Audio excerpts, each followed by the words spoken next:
to talk about the client-focused reforms and the best practices for implementing the specific KYP requirements. A few quick housekeeping matters before we get started. We are recording today's conversation and plan to share it with you following today's session. We welcome your engagement throughout today's conversation. Please use the chat box that's appearing at the bottom of your screen to send us your questions. And we have a lot of time at the end of today's session to address any that come up. And finally, as with many of you, we are all working from home today. So you may hear some background noise or my baby girl crying in the background. We appreciate your understanding. To get us started, I'm going to ask our panelists to introduce themselves. Rebecca, can I start with you? Yes, thanks, Param. Good afternoon, everyone. And thank you very much to Param and Dave and InvestorCOM for inviting Michael and I to speak to you today. I am Rebecca Cowdery, a partner with Michael at BLG. Both Michael and I are leading the BLG charge with our clients on CFR compliance and communications. So we're delighted to participate with InvestorCOM today. Thank you. Michael, can I pass it to you? Sure. Thanks, Param, and thanks, InvestorCOM, and hi, everyone. And I think Rebecca, has just done a good job introducing both of us. So, partner in the investment management group at BLG with a specialization focus on registrant regulation compliance. So it's going to understand this is a huge topic that we've been dealing with and helping all of our clients, and just very happy to be here today to share some of our knowledge. Thanks, Param. Thank you, Michael. Mr. Wylie? Yeah, hi, I'm Rich Wylie, and I also want to extend my thanks to InvestorCOM and our friends at BLG, and looking forward to the discussion. My role at Assante is essentially the product shelf, so that's where I fit into this discussion. Thank you. Dave? Good afternoon. I'm Dave Carprice. I look after product and marketing here at InvestorCOM, and look forward to a good discussion with our panelists and some questions afterwards. So thank you. Thank you, Dave. And my name is Param Maseri, VP of Regulatory Strategy at InvestorCOM, and I will be your moderator for today's conversation. So we've conducted a poll to better understand how you and your peers are tackling the specifics of the client-focused reforms regulations. This poll, by way of background, we will be donating over $870 to the Canadian Red Cross as a result of your participation. And for those who are keeping track, 87 folks have responded to this poll. So to get us started, we first asked about your level of CFR implementation progress. And as you can see on screen, the majority of responses indicated that great progress is being made. At the same time, 22% indicated that they have technology pain points. What I personally found more interesting is that 14% said that they have not started yet, which is a good purpose or reason for joining this conversation. And then only 2% indicated that they're all set. So hopefully folks will find this conversation worthwhile. Next, we asked about which component of the client-focused reforms they find folks are finding most challenging to implement. And as you guessed it, the advisor-specific KYP and assessment of alternatives received the most votes. Combining this with the KYP element or the dealer KYP requirements, we can see that over 60% of respondents are finding the new KYP requirements challenging. And in keeping with the KYP theme, we then asked how are firms planning to monitor significant change across their product shelf. And as you can see on screen, the majority are looking for technology to help on this front. Interestingly, some have indicated that they will be looking to tackle this requirement more manually by scraping CDAR amongst other resources. And I hope we can shed some light on that particular notion as well today. And then we also asked about how important is it for firms to assess the competitive nature of their product shelf. Clearly, the majority of folks have indicated that, or 65% believe that this requirement will be an important undertaking under the new CFR regime. Finally, we asked about the role of digitizing record keeping under the client focused reforms, and specifically the KYP and analysis of alternatives. And as you can see, nearly 90% indicated that this is a high implementation priority for them.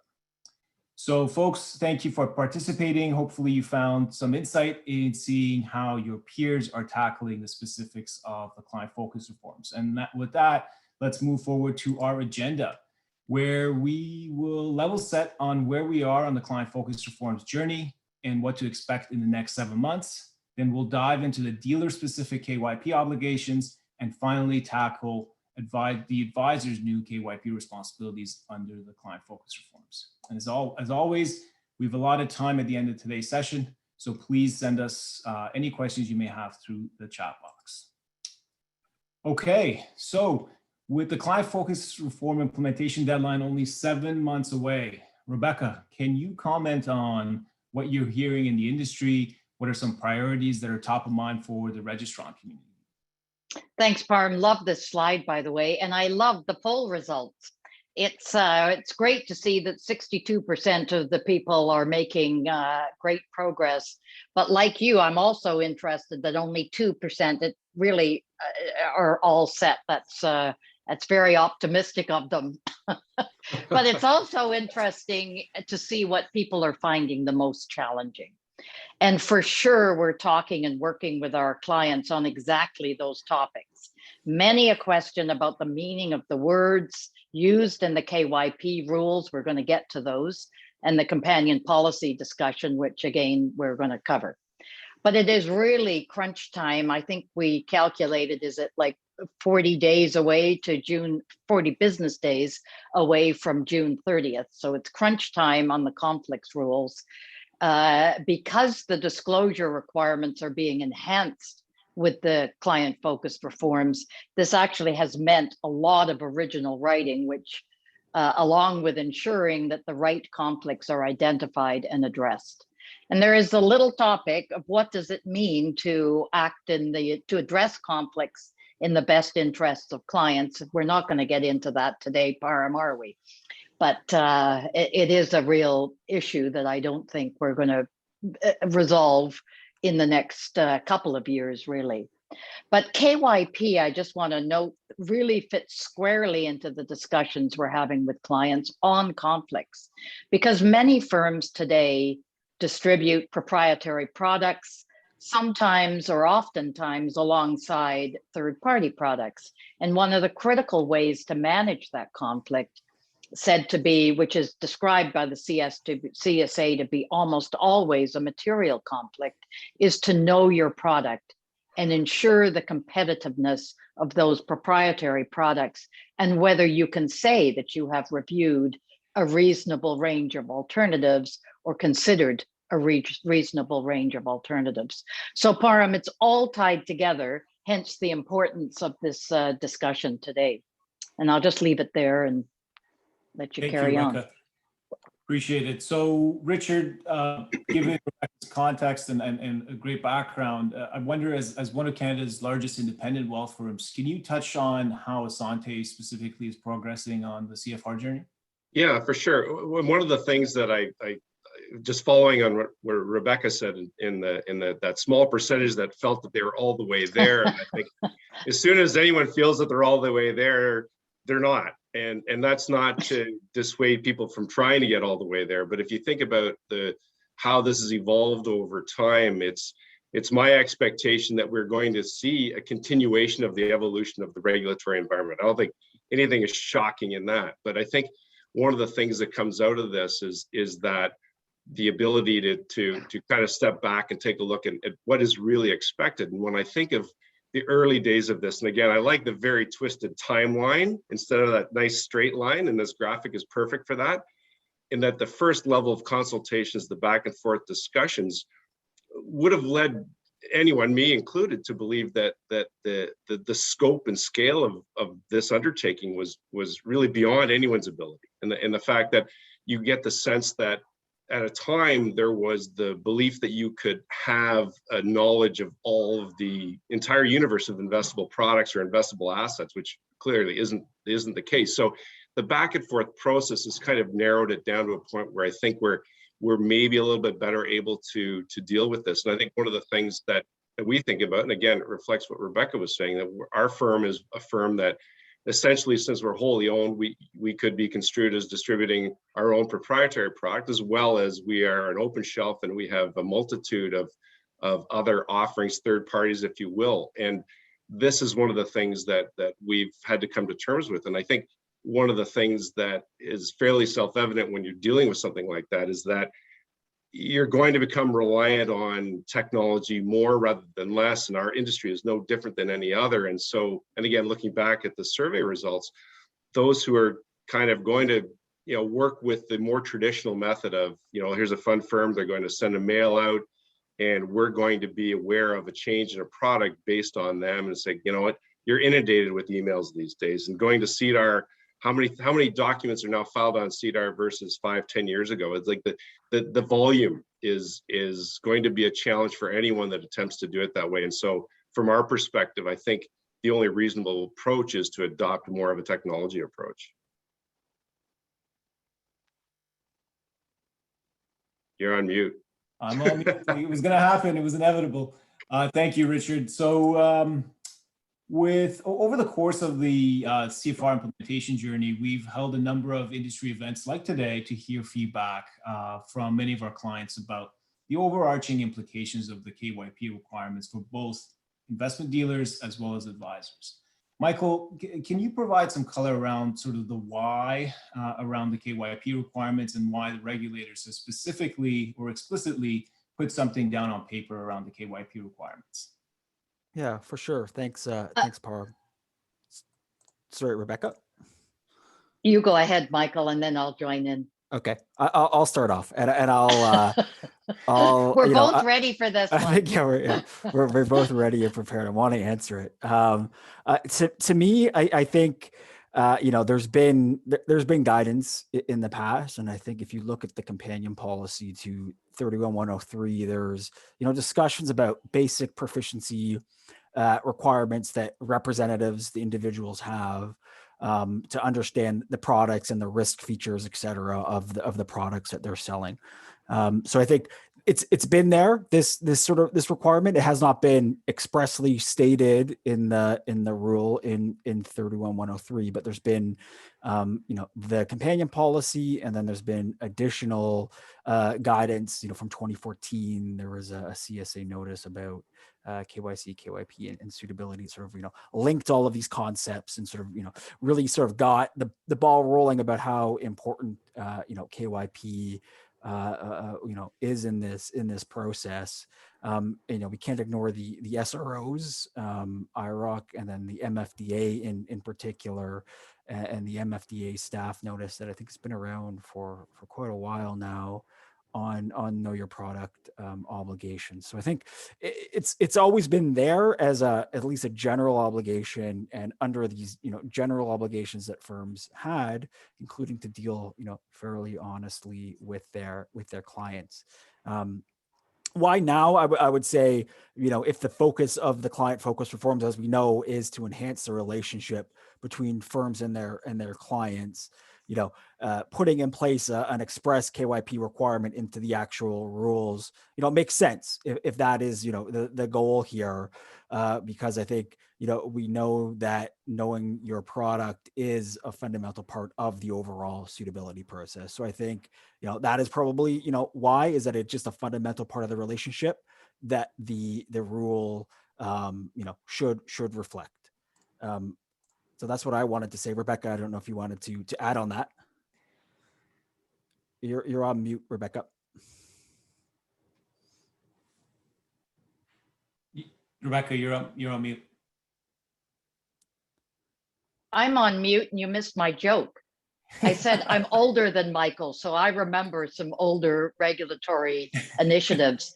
But I would say, in answer to your question, Param, is that a KYP is actually both. It's an old concept, but it's also new as a rule, as Michael has explained. But I also suggest it really reflects what I would call a common sense reality, which is that advisors can't be recommending that investors invest in a security that they themselves don't understand or know anything about. That's really where it all came from. And it's also coupled with the need for risk mitigation for the firm. And Rich, I'd be interested in your comments on that. Risk mitigation for the firm. The firm has to understand the securities that advisors are recommending and have some form of control over what their advisors are recommending to their clients, given the ultimate responsibility for clients.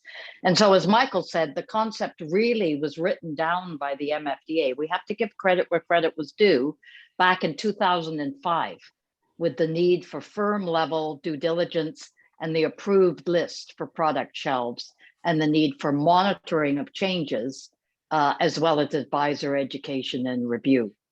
So, so really all what the CSA has done is caught up. I'm sure Mark Gordon, the CEO of the MFDA, would say this. The CSA regulation for all registrants has caught up to the MFDA and requires due diligence on all products, and especially advisor and rep level due diligence and understanding of the products being recommended and invested in for the clients. So, you know, with the new rules comes the need to focused compliance and implementation of the new rules. There will be serious implications for non-compliance, including, I'm going to build on what Richard said, indifferent or casual implementation. It's a golden opportunity to review your processes. Absolutely. So speaking of this dealer specific obligation, actually, Richard, Rebecca passed the mic to you. I wonder if you have any insight on how your firm specifically tackling the dealer specific KYP obligation. Yeah, and again, to extend on what Rebecca said, if I think about the history and the length of time that we've been kind of working towards where we are at this point, it's fairly standard. I'm sure that the entities, the dealer entities, have an approved product shelf. Generally speaking, it's no longer the Wild West. It might have been.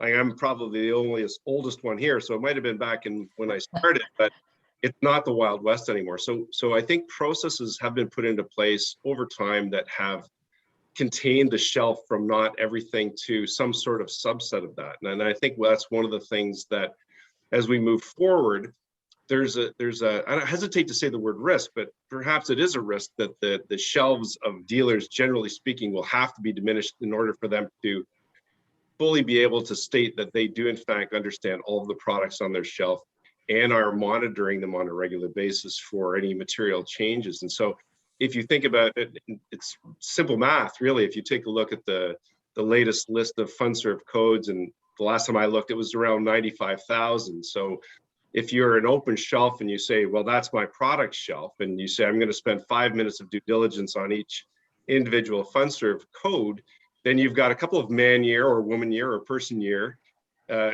years of work ahead of you. And that's assuming that nothing ever changes until you're finished. So you know that that's not true. So one of the things that I think has to happen is there has to be a reasonable or rational shelf size to begin with, and the due diligence process that has to be in place in order to get a product on that shelf also has to be reinforced with something. And again, I would suggest that turning to technology is perhaps the only way to deal with the absolute volume of work that would have to be done. And so what comes out of that is the necessary understanding of what exactly is a material change. And I think that there's a little bit of an open door there in terms of what the regulators are probably going to say. So at this point, I think we're, and again, I hesitate to say guessing. I think we could reasonably sit around a table and say, well, this is important, this isn't, this is material, this is not. And you know, within the scope of what we've been hearing recently, among the things that you would consider would be any change in the properties with respect to risk or with respect to cost to the client. Those are probably the biggest ones outstanding now. And those are the things I think you would focus on first. That isn't to suggest that some of the other things aren't material or important, but there's probably a pyramidal sort of descriptor that you could say, these ones are the peak, these are the top, these are the most important, and we can work our way down from there. Excellent. That's really, really insightful, Richard. Thank you. Michael, maybe given Richard's comments, I can ask you about sort of what are you hearing in the industry around sort of those dealer obligations of assessing the product shelf, maybe monitoring significant change, given that you work with a diverse group of clients? Yeah, thanks, Parm. And I think sort of picking up on what Richard was saying, I do think there is an opportunity here, I'll call it, to define some of these, concepts or ideas. And so, for instance, defining for the firm based on its business, the type of, securities or products it offers, what a significant change means for the firm, given its business and in that context. And I do think that there was a deliberate, decision by the CSA in drafting the rule on the guidance to not use the term material change in this case. Like I think that was a decision to say, material change means something under securities law. We're going to allow firms though to figure out for their shelf, their clients and the products they offer, what a significant change might be that would then potentially impact suitability. So I think the starting point has to be for the firm using its judgment and talking to its advisors to come up with what does that mean for its business. And so like risk would be I think an example, but the fees, costs, all those things I think would be in that bucket. Advisor changes, if there's portfolio manager advisor changes, it might change how the fund product is managed. I think all these things will come into play in terms of figuring out what that means for the firm. And then I think it comes down to, again, as Richard said, we're dealing with thousands and thousands of possible products to then approve and then monitor and assess for these changes. And so I think having a process in place, and I think realistically for the most firms, it's going to come down to a tech solution to make this somewhat automated, to spit out, these are the changes that have occurred. Firm then applying judgment to say, which of these is significant? And then I think, the step then when we get down to the individual advisor representative level is to say, okay, we have these changes, these are significant.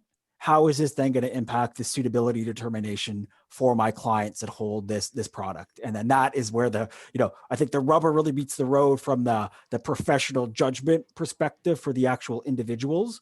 And then the process of documenting that I think is going to be key.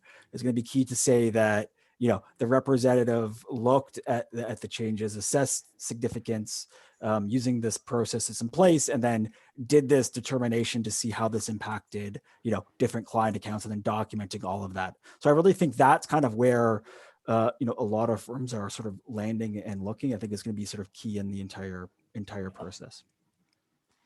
Thanks, Michael. Dave, I really like Richard's analogy around 90,000 products, and if you spend 5 minutes analyzing each and how much time that takes. Can I ask you to shed some light on our solutions with respect to sort of the dealer's product shelf? You bet. Thanks, Parm. And so, yeah, the magnitude of change is significant. While I didn't have the discipline in terms of managing our own demo shelf, where we look at most of the products kind of available in the Canadian industry, a quick survey of even just, May 5th, that's yesterday. And we're watching about 86 data points. I'm just looking at my shelf monitor screen here, 3,200 changes yesterday, right? So you think of the challenge of technology to really help and harness that and really say, what of those are significant? And then very quickly, well, 2 of those were risk rating changes. Okay, now it's manageable, but you need to know what that kind of big superset of changes are, and then focus in on what's important. And then after that, it drops off fairly quickly to a few MER changes, which aren't massive, but worth noting. And then they start dropping off. And so that's where our shelf monitor tool really is designed to focus on kind of taking, while we watch everything, it's really distilling that down into what's most important and popping those up to the top. Thanks, Dave. So let's move forward and talk a little bit about sort of the zooming in on the advisor's specific KYP obligations. We've heard directly from the OSC's Deb Faubert and the regulations and how the regulators are specifically expecting advisors to meet their KYP obligations and assess a reasonable range of alternatives when making recommendations. Rebecca and Michael, what's the tone of the industry here? Are firms ready to make this particular change?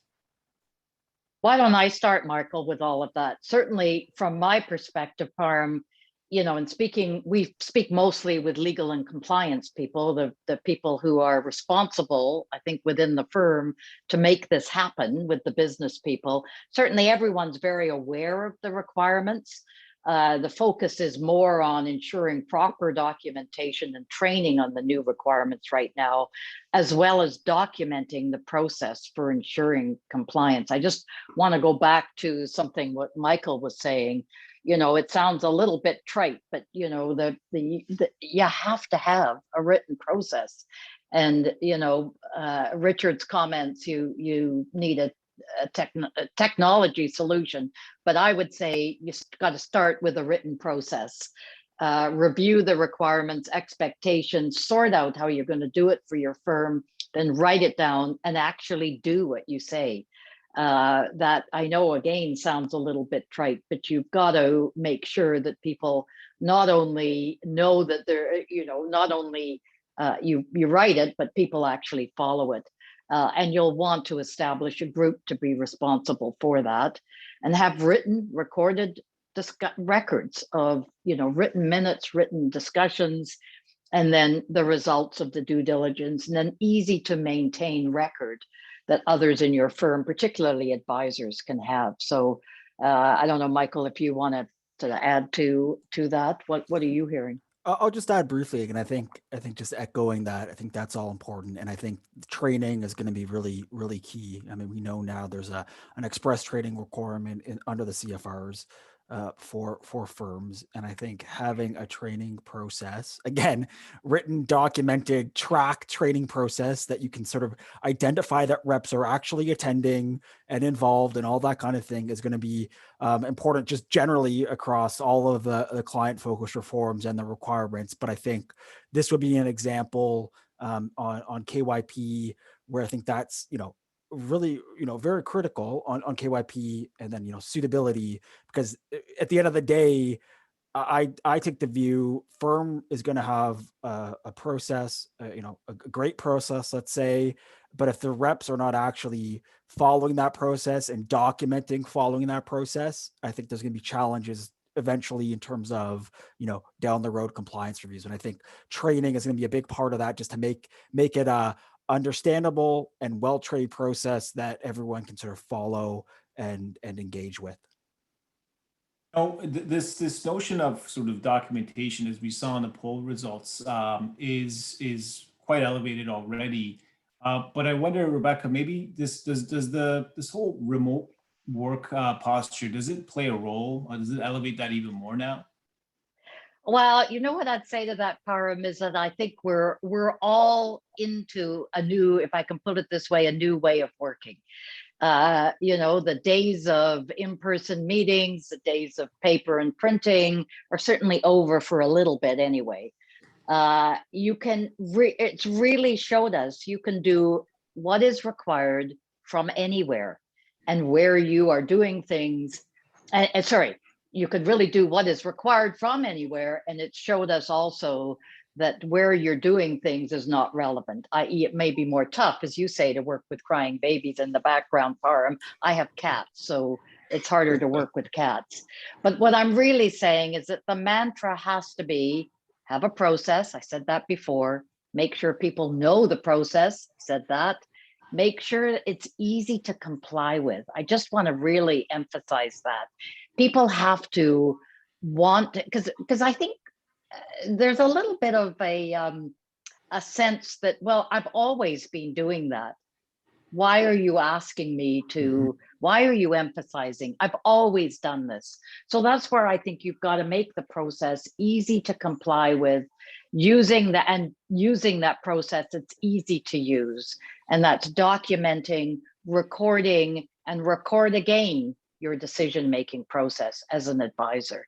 And I think that also you've got to also, part of your process is follow up in a respectful way with advisors to make sure that they're doing that. You really can't leave people to their own devices forever. The compliance professionals out there know that. So you've got to do some sort of testing of the processes to make sure people are doing what they want. Or what you want them to do or expected to do. And I'm not just saying this for InvestorCOM's benefit here, Param and Dave, but you need a uniform, in my view, a uniform, electronic, easy to use digital solution for all of this. Although in a pinch, I suppose, could you use an Excel spreadsheet? I don't know. That's Richard's domain, not mine. But, you know, I think we're going to be able to get there no matter where we're all working, but times have definitely changed, and people realize that, I think, Param. Thanks, Rebecca. Richard, I wonder if you have any thoughts on how your firm specifically is tackling the specific advisor KYP and available alternatives piece of the regulations. Yeah, just to kind of touch on what Rebecca said. So yeah, the Excel spreadsheet, no, but if it was me, I'm old enough to remember Lotus 1, 2, 3. So I'd be using monochrome Lotus 1, 2, 3 to keep track of stuff. No, but to be serious, that like both Michael and Rebecca touched on, I think some critical elements. And again, kind of thinking of more of a risk mitigation thing, sort of working backwards.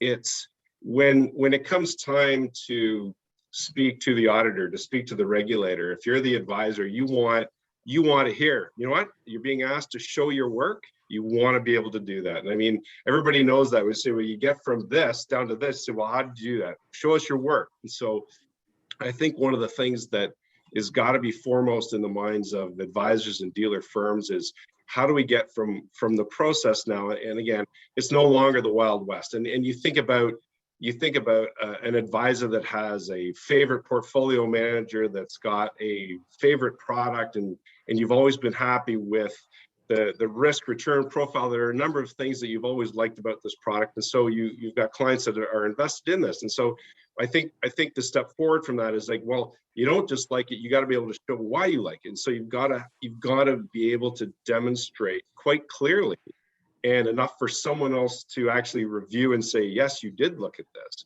You've got to be able to compare that with other products that find itself in the same sphere, that are objectively similar in what their strategies are, and why do you recommend this? So again, that moving from, I've always liked this. This is a really great product, to the evolution of where this is going, and then it's like, that's great, perfect, but you've got to be able to show your work. You've got to be able to demonstrate this. And again, taking it back to the vast scale of available products, that the ease and simplicity of using a technology solution, one that kind of spits out your study notes and said, yeah, advisor A or B, or he or she looked at, here's the list of products that they looked at. Here's evidence that they did it. There's a record keeping process where they can go to the auditor, the regulator. Here's my file. Look at my file. Look how nice and fat my file is for you to look at. And they'll say, okay, well, your ability to demonstrate that is critical. Absolutely. Thanks, Richard and Rebecca, for sharing those thoughts. Dave, I wonder if this is a good moment in time for me to ask you to share a snippet of what our solutions look like. And let me just stop sharing my screen. That's great. Thanks, Param. So I'll pick up a little bit on the technology front, but hopefully it's really with the theme of keeping the conversation going, and really along those lines. And I'll kind of roll it back from picking up where the conversation left off, and then at the advisor level, and then kind of roll it back a little bit. And it'll be just a whirlwind tour, and leaving lots of time for conversation and questions.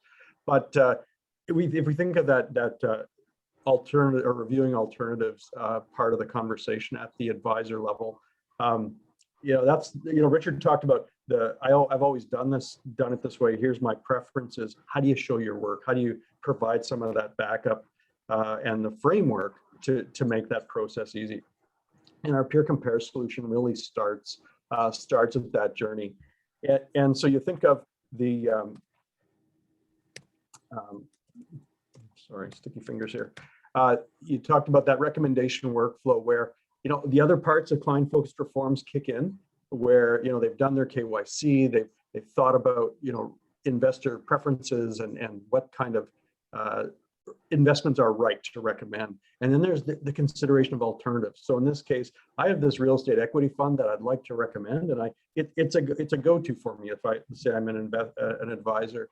But then now I need to demonstrate I've considered the other alternatives on my shelf. And the advisor is left to ask a number of questions. What are similar products? And so what peer compare does, so I'll kind of answer these questions bit by bit as I go through the tour of the screen here. I've entered the one product that's on my shelf. I can see how large my shelf is. And peer compare tells the advisor there are 22 comparables. And what makes it comparable? It's really the power of what we call the peer group. And so the definition of the peer group is locked in. So, we've defined, and it's configurable, but locked in for the dealer.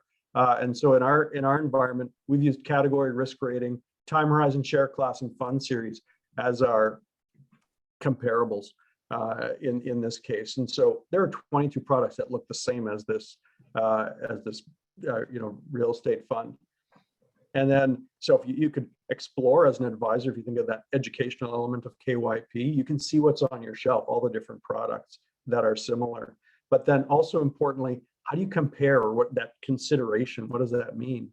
And so we're able to provide different elements, almost a balanced scorecard of how your product or the product you're about to recommend stacks up to those alternatives. And on the screen here, we're using cost, so an MER as a measure, a 3-year standard deviation as a risk measure, and a 3-year return as a performance metric.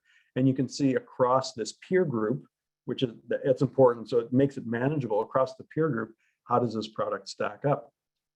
And then, statistically, you see the low, midpoint, and high within each of those categories.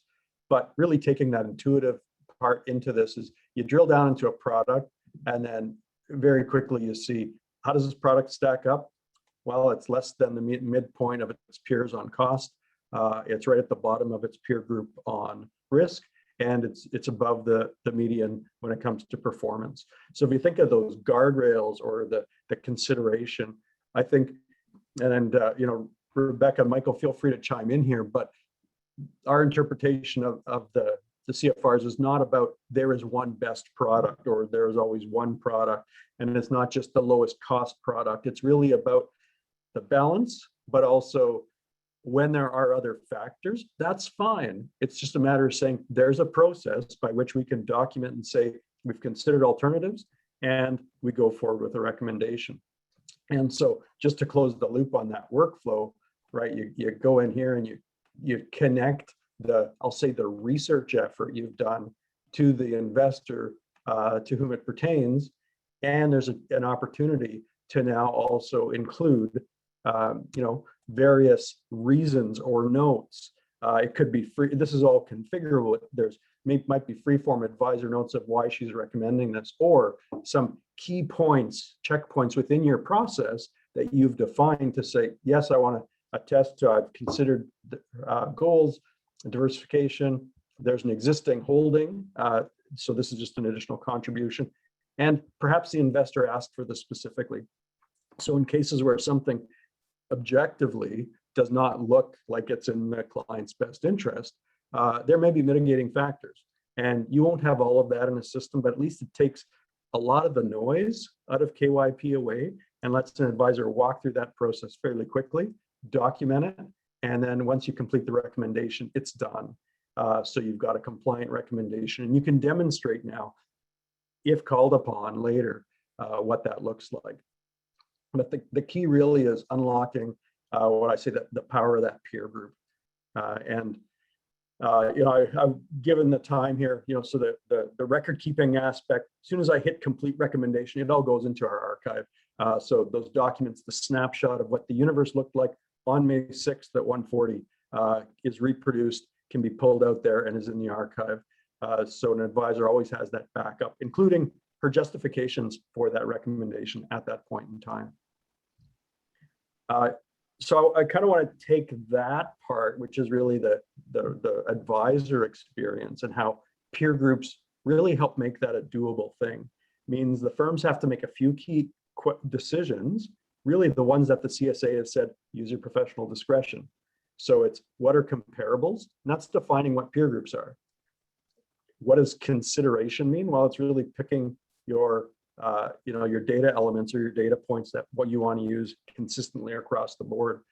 And then just often people ask, well, how many funds do I need to compare to say I've done it? You don't have to ask that question. It's really all comparable ones per your definition of your peer group. And so that really unlocks the power and makes this a consistent process that can be used for ETFs, for mutual funds, for SEGs, even for equities. Because you just change the definition of peer groups, because that can be changed, by security type. So lots of flexibility and power, both in the technology piece, which is kind of what I'm here to show, but I think in terms of unlocking the conversation, it now gives us some handles to use and communicate about, as we talk about implementing and preparing, how to get ready, the kinds of decisions we need to make that can then lead to kind of some automated solutions and automation. So from there, I want to dial back to that dealer shelf or kind of the KYP obligation there. We talked a little bit and didn't spend a lot of time today about the assessment aspect and the competitiveness of a product shelf. I mean, that light shines really keenly on dealers with proprietary products on their shelves. Where the CSA says you got to demonstrate that your products stand up against the universe. And so what our shelf analyzer component does is it just allows you at the click of a button to say, show me on my product shelf, tell me how they stack up. So you take that, how does my product stack up question that the advisor answers on a product by product basis, and it really applies that to your entire product shelf. So here in this case, we can see, what are my top rated funds on my shelf, and they're rated. You can see I'm comparing against the universe. So products that are not on my shelf, but at least gives me that competitive analysis. Same basic metrics, cost, risk, and return, where we rank within the peer group though. Again, keep using that power of the peer group to say, how am I ranking and rating my products? And then what does my peer group look like?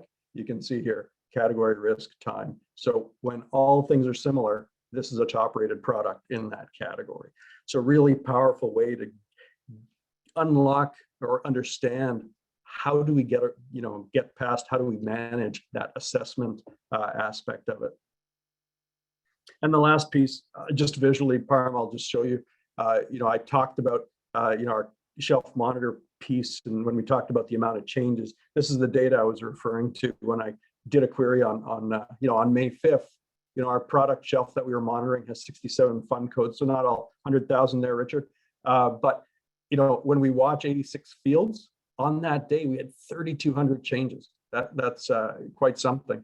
But then when we dive into those changes, we can view all of those changes.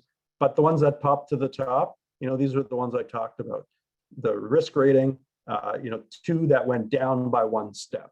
So very quickly, we narrow down into what are those significant or material changes. Our materiality index, you talk about the ability or the requirement really of firms to define what significance is. Our materiality index is a way to configure and customize exactly that. So based on what data points, is it the magnitude of change? So you can see when MER changes, that number can pop higher. When it changes just a little bit, you drop it below the significance bar because it's just kind of puts and takes maybe in a calendar year. So really focuses on that. And just in closing, because we watch this data on a nightly basis at the fund code level, we're also very quickly to bring in additions. So what new products showed up today or yesterday? As it turns out, yesterday, there were 61 new fund series that showed up, a bunch of ETFs and a few mutual funds. And then deletions. Did any kind of disappear?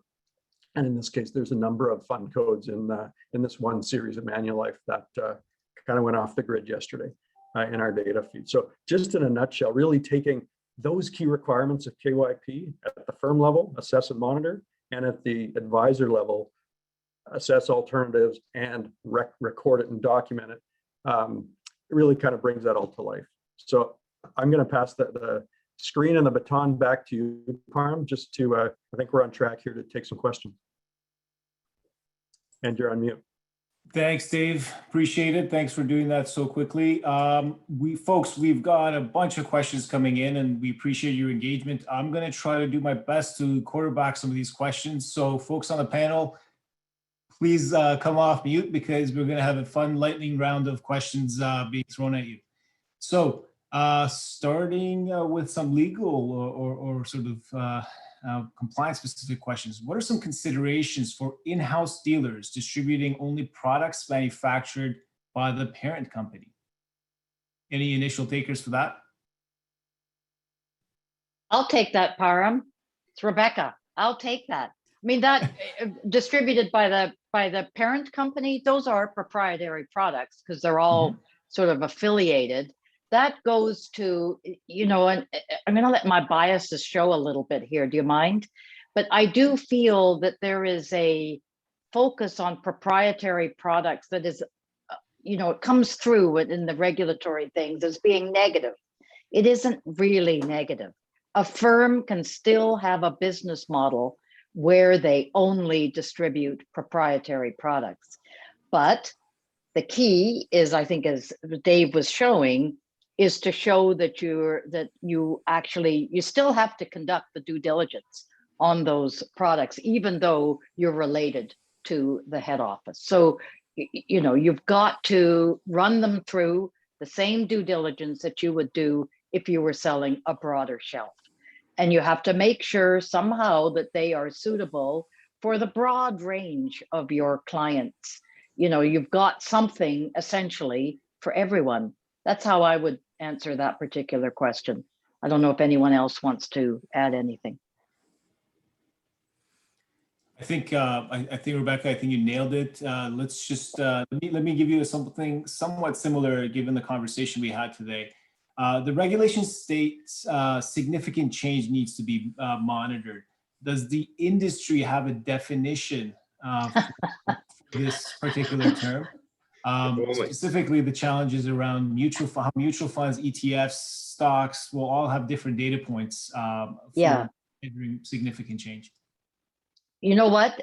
I'm excited to take this one, Parm. I really think you have to come up with your own reasonable definition of what you think a significant change is. I think that, Michael, that was Michael's point earlier, is that as long as it is reasonable, you know, you've thought about it and you've got it written down and you believe you understand for yourself what you think a significant change is.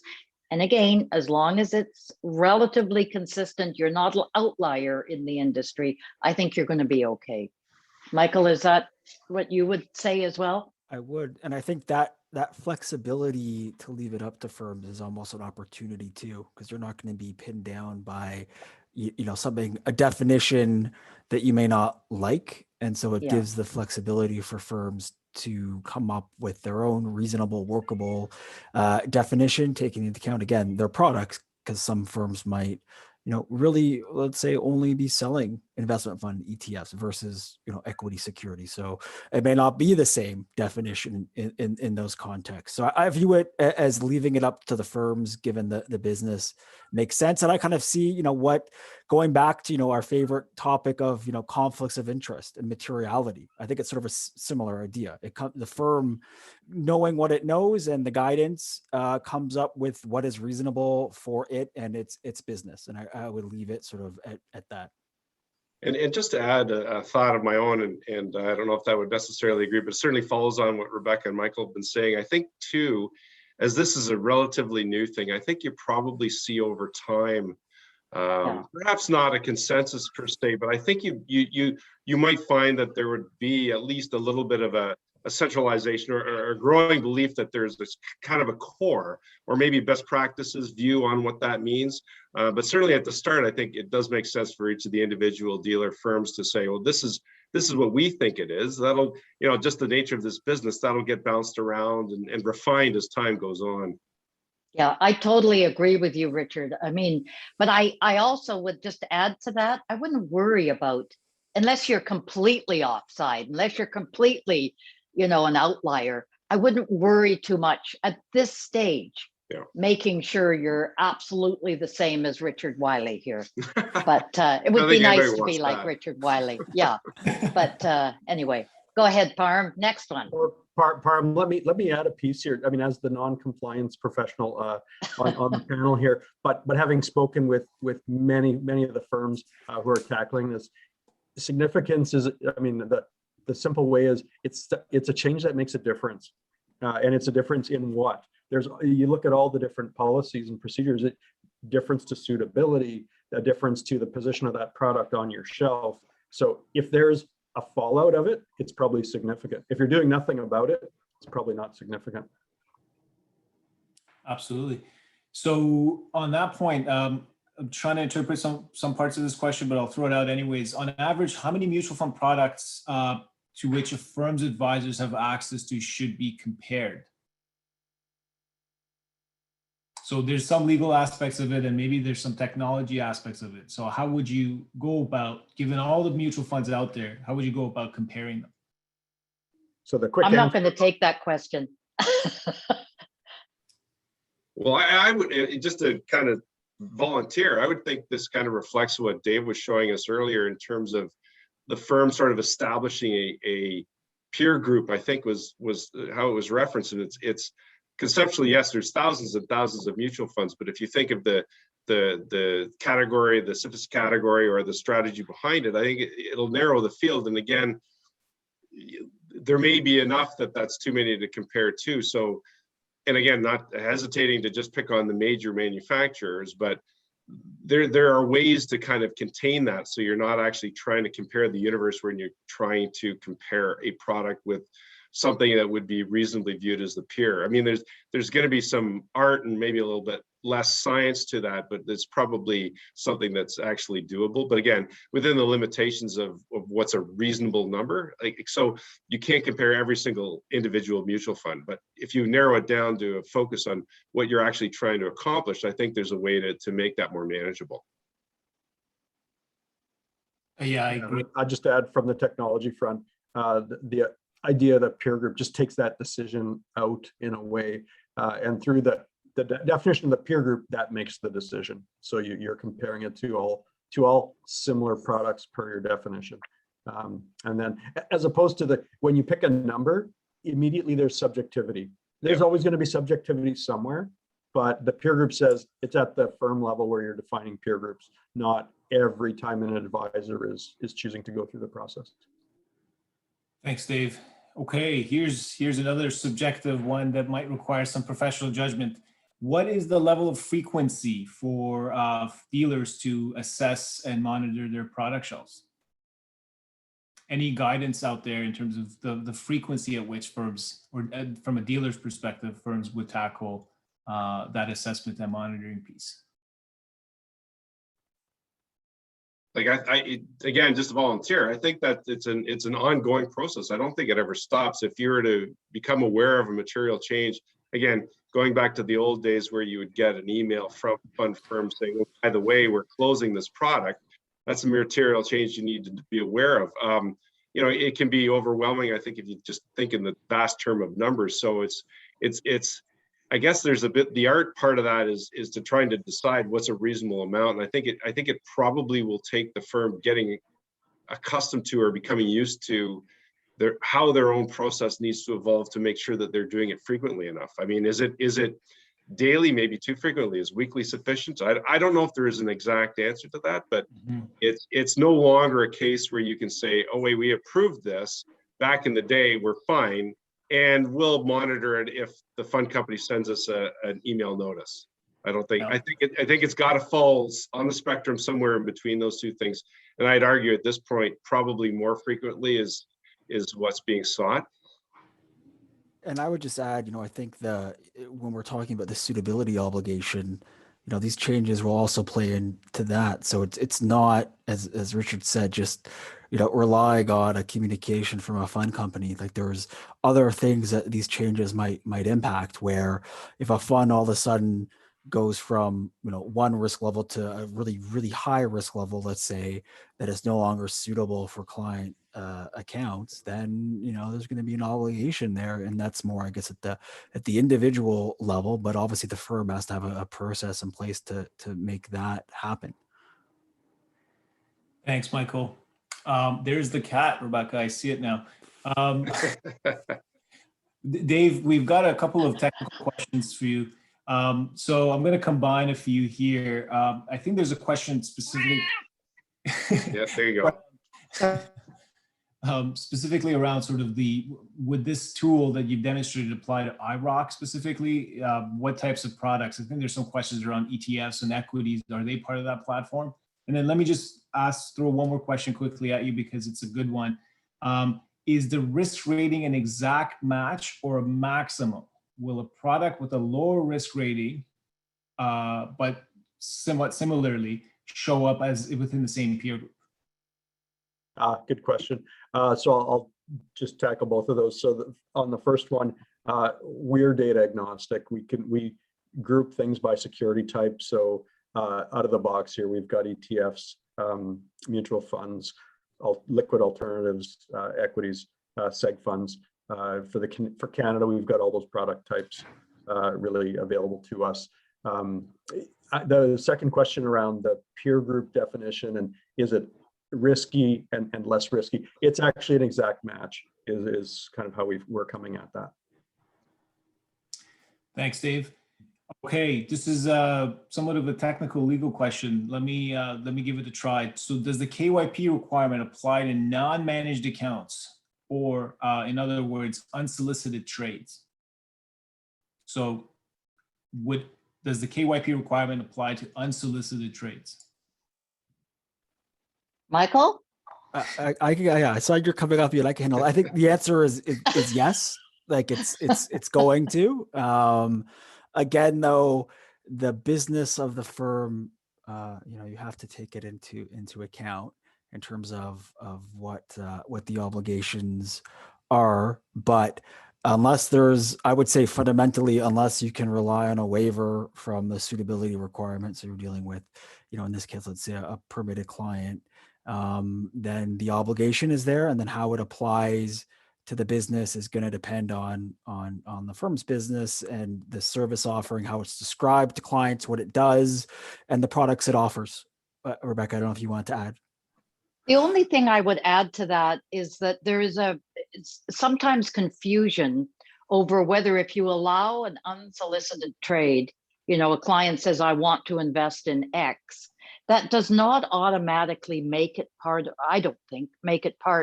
of the advisor of the firm's shelf. I think the CSA actually do talk about that in the companion policy. So I think that's, again, it all comes down to documenting why the advisor felt it was suitable to let that particular transaction go through. Because even on an unsolicited trade, it's got to be the advisor has to be satisfied that it's not totally wild and crazy for the investor to invest in that particular security. So, but it does not mean that once an unsolicited trade in a particular product that isn't part of the shelf, it doesn't mean that it's automatically part of the shelf. I just wanted to add that. And I think that's the same for transferred in securities. Similar idea. Excellent. Thank you to our esteemed panelists and our audience for tuning in today. There are a few more questions for which maybe I'll make a promise for us to sort of circle back. I'll put those together, combine them, and then maybe we can email everybody back with responses to the more common questions. And with that said, thank you again for joining us today. If you have any additional questions or want to talk to us about our solutions, please reach out to Richard Pitcher, who is our client director. Thank you all for attending and have yourselves a great afternoon. Thank you all. Thanks, everyone. Thanks, guys. Take care. Bye-bye. Is Karen still on?